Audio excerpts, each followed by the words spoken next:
everybody, what is going on? I am Maximus Rex, and this is Big Baby Reviews. Check out my comic books, Big Baby and STARCRASHER at KINGCOMICS.CA. Today, guys, it is Erik Larsen Day, BBR episode 517, and we're taking a look at the Defenders issue number 4, June 2001. So first of all, Erik Larsen still featured on the cover, inked by Jansen, the tandem that's been working artistically on the title since issue number 1. But I found out in my read-through for this issue before shooting the videos, obviously, that Larsen is credited here only as writer.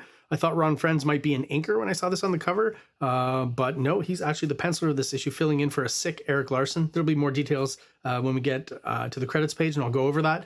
But I thought it'd still be interesting. It's made me look at Ron Frenz in a new light and look at new different aspects of his art that maybe I hadn't seen before. So that's fun. There's some comparing and contrasting stuff with Erik Larsen that I think is going to be interesting as well, and some connective tissue between those two. I know, having read just stuff over the years, that somehow they know each other, and maybe Ron Frenz helped Larsen out a bit, and there's some connective tissue between the two, artistically, even if not personal. So real quick, we'll just talk about the cover. Another great Erik Larsen cover design, layering, staggering. I love the addition of just that extra layer in the back of just, I don't know how fast Erik Larsen can get through this with that weird hand that he's drawn, but he's drawn all these little quick squiggly characters there, which is what you want to do. Not too much detail, right? Something in the background here, the hordes all on fire. That's just really well done. It's a nice little touch. It could have not been there and still been a pretty cool cover, but that's just an extra bit of layering that really helps make the cover pop, which is nice. So without further ado, let's move on to the inside of the issue, which again will not feature Erik Larsen artwork, so just kind of an exception here today. So what struck me right away when I opened this up, as compared to the Erik Larsen drawn issues that I've seen before, 1, 2, and 3, there's definitely something on the compositional level, right? That where Larsen and Frenz have kind of a kinship, and it's like, even though the aesthetic is quite different, and to me almost kind of gives an 80s slightly George Perez kind of vibe to it. In some instances, other instances, it's a little bit more like Buscema.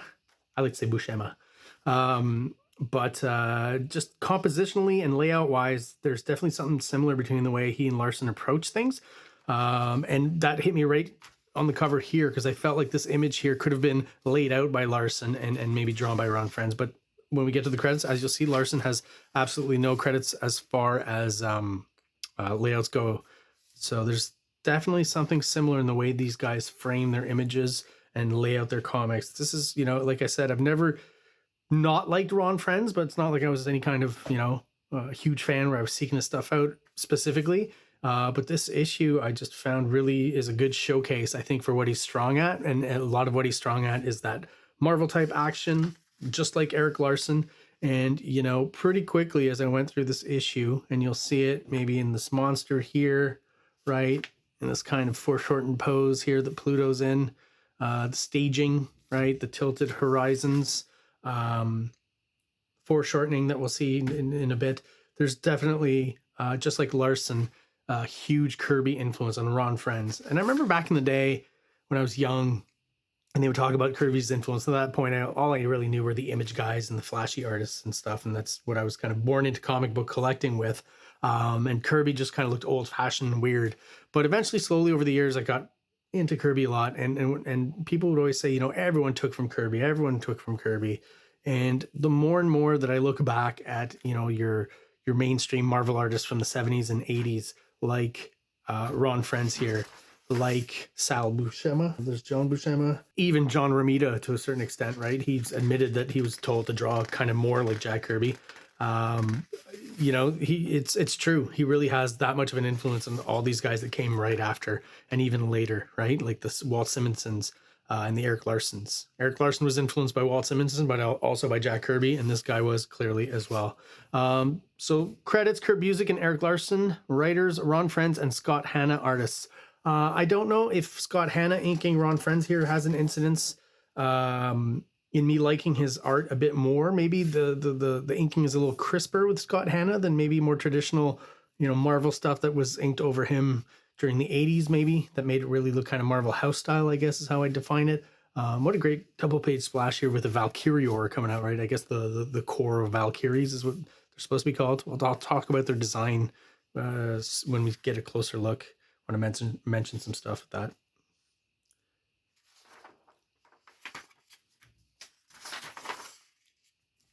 And just, again, all the staging and the layering in all of these panels, it's just so reminiscent of Erik Larsen, and the slight bit of drama and overacting, right?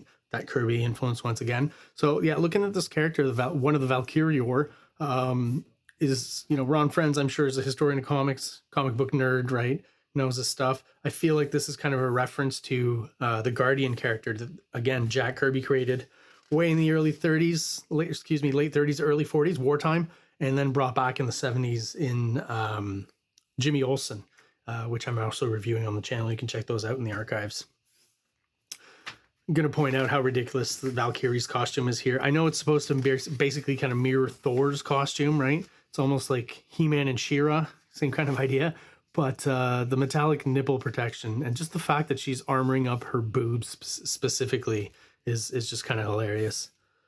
I honestly never really picked up on it until couple of issues of reviews of featuring Valkyrie in the Defenders with Erik Larsen. And again, these compositional things that Erik Larsen will do, right? The big figure on the left, right, to kind of catch your eye, the money shot, and then the bit of storytelling on the right. I feel like these guys, went to the same Marvel school, looked at the same book, the Marvel way to draw comics, right? Which is basically the Jack Kirby way to draw comics. And here's another great shot. I could definitely see Erik Larsen coming up with a very similar composition.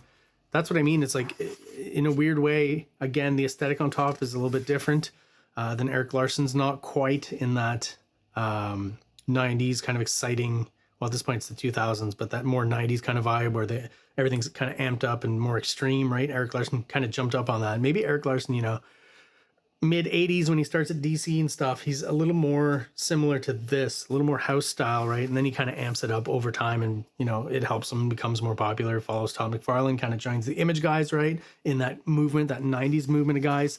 And Ron Frenz still kind of feels like he's sticking to a little bit of a more traditional aesthetic, and definitely much more late 70s, early 80s. Again, there's certain shots and the way he draws the ladies and stuff that remind me a lot of George Perez as well, and those kind of influences. But I mean, Ron Frenz is basically what I'm saying is he's impressing me a lot with this issue. The expression on the face here, this almost comes out of like 2000 AD, the expressionism of the drawing, the illustration, and then just the monochrome red is a great idea, right? As she starts to kind of amp up and get angry. Really nice touch there.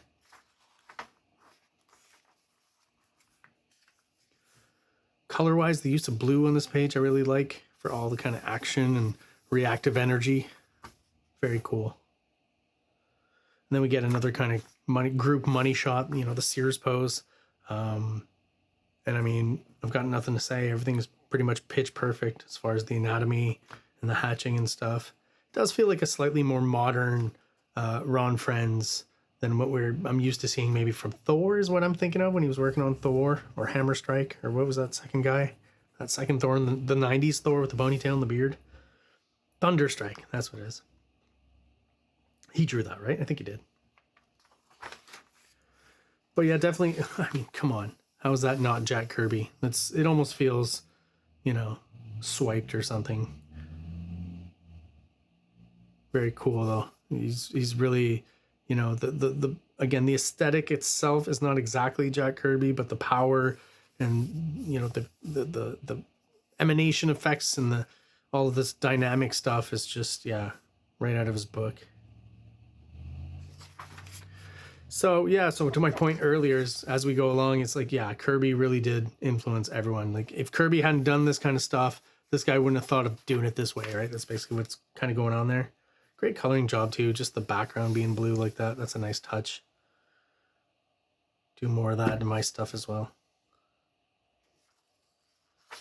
So Ron Frenz gives us a practical, smart double page splash where he can kind of wow us with half the page at the top horizontally split, so you get a little bit of storytelling in with the multi-panels down here, but at the top you can give us kind of the money shot, the establishing shot, and since it's not an action sequence, it's pretty head-on, no tilted horizon, right? It's kind of meant for you to stop and take a look and kind of go from left to right and scan, well designed that way. It's the most horizontal you can get, other than, making it even smaller than that, maybe another row up there. But then you start to lose space here. You still got some air to breathe, some negative space at the top of the mountains and stuff. So just beautifully laid out for a multi-character kind of meet and greet or whatever's going on here between the Valkyrion and the Defenders. This is a funny sequence because the conceit is that the Defenders are somehow connected to this Canadian hermit they met for a second up in the Canadian North, and who unfortunately got dragged along into their adventure, and last issue was killed by Pluto off camera. So here, the conceit that they would actually care is just kind of hilarious to me. And here, Valkyrie, her speech and what she says in this bubble particularly is hilarious, at least to me. I'll read it and see if you think it's funny. So talking about death, right? And it is not over. This poor unfortunate was mercilessly slain by Pluto. And while he was no warrior and does not belong in Valhalla, so already it's like, well, he's not one of us, and he's not as good and cool as us and deserve to be in the same afterlife, basically. Everyone deserves a place to rest at the end. And this is the one that got me. He loved these mountains from what I observed. That's the limit of her connection and affection for this guy, right? She was around him for a little bit. And because he was a hermit, she's assuming that he loved where he lived in the mountains. And, that's what she observed. Very, very from the heart, kind of messaging here from Valkyrie. Pretty hilarious. And they dig the grave and they leave his glasses on top. I don't know why, that just is funny to me. I don't think he's going to be needing them. But yeah, we got the kind of superhero meet and greet going on here. Nothing really stands out to me again, other than the Valkyrian's design, which I just feel is a mix of like Thor's Asgardian kind of vibe. Definitely Kirby with the pants down here, the skirt, the metal skirt. That's definitely a Kirby thing. And the blue and yellow and the helmet, other than the wings, really do resemble Guardian from DC Comics. Get a gag. Whole kind of, I don't know what you call that. Tongue lashing, tongue twisting. Is there a name for that when you do that? Someone out there, let me know in the comments. Brack. And off the Defenders go in their own direction because, of course, these Defenders don't actually like each other, don't like necessarily having to work together, and are more than willing to go their separate ways. But, of course, I'm pretty sure next issue or maybe the one after that, they'll have to come back in. Doctor Strange sticks around with the old school Defenders here from the 70s. So who knows what's going to happen next issue other than Namor versus Atuma, Doc Strange versus the Curse. And, oh yeah, how about the Headmen? Be here, Headmen. That can be misconstrued in many different kind of gross ways, but we'll find out next issue exactly what that means. All right, there you go, guys. That's my review of the Defenders issue number 4. If you are still watching and you are subscribed to the channel, thank you so much. I really do appreciate your loyalty and all your support. If you're watching but you are not subscribed, please do so below. It only takes a quick second for you, and it really helps the channel out, helps us grow, helps get us out there to other people who are into comic books, just like we are talking about comic books. Check out mine, Big Baby, and STARCRASHER at KINGCOMICS.CA. Thanks again for watching, guys, and have an awesome day. King Comics presents Big Baby, Volume 1, Issues 1 to 13, 204 pages of story and art. King Comics also presents STARCRASHER one-shot, 32 pages, cosmic sci-fi surrealist adventure. You can find these fine comics at KingComics.CA, at MaximusRex13 on Instagram, or on Facebook, MaxRex or Big Baby. Like!